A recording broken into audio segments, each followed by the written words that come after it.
I'm Ellen with blackfilm.com. Hi, Ben. How are you doing? Hi, Ellen. Pleasure to meet you. Thanks so much for having me.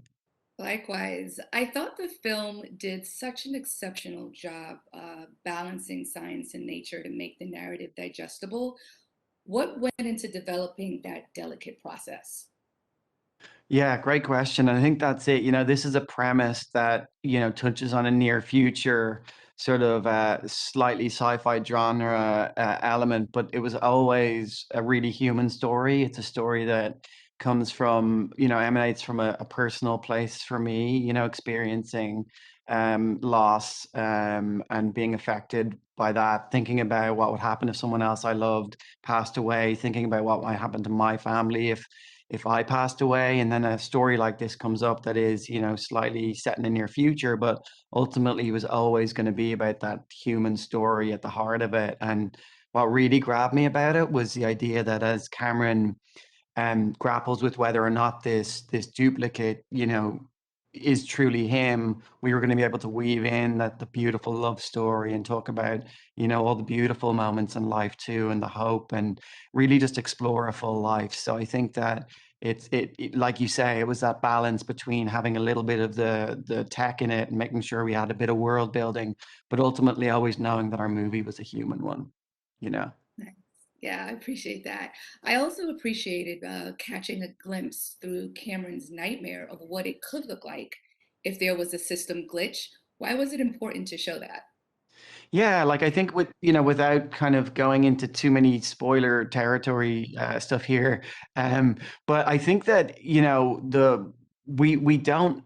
Cameron is not sure. It's such a difficult decision, and he's not sure about whether this other person truly is him, and it's so hard to decipher really, whether that authenticity is there, right? So I think part of the tension in the movie, a huge part of it, rests on that question about whether or not he can truly trust that person to go back and take over his life.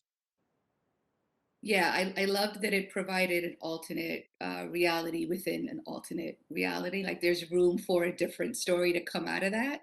Right, Um, right. so thank you for that. And honestly, just thank you for writing and directing such a thought-provoking film. It left behind such an indelible mark. I've been so consumed with this film since I watched it 3 times.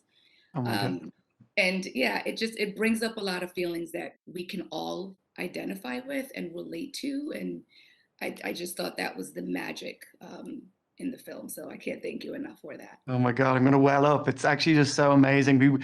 5 years making this and going through everything, and then just to hear those words and to hear that it um affected you and you're still thinking about it. Thank you so much. That means a lot.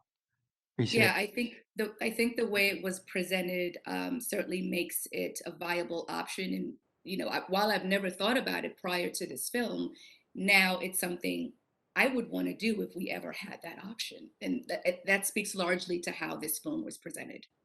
Wow. Yeah, Wow. I'm so glad it had that effect and that you're thinking, yeah, I mean, that's the thing. If people are having this conversation and talking about it, I think that's fun and it's cool and it's what every filmmaker wants is for the movie to keep living on in the hearts and mind after we watch it, right?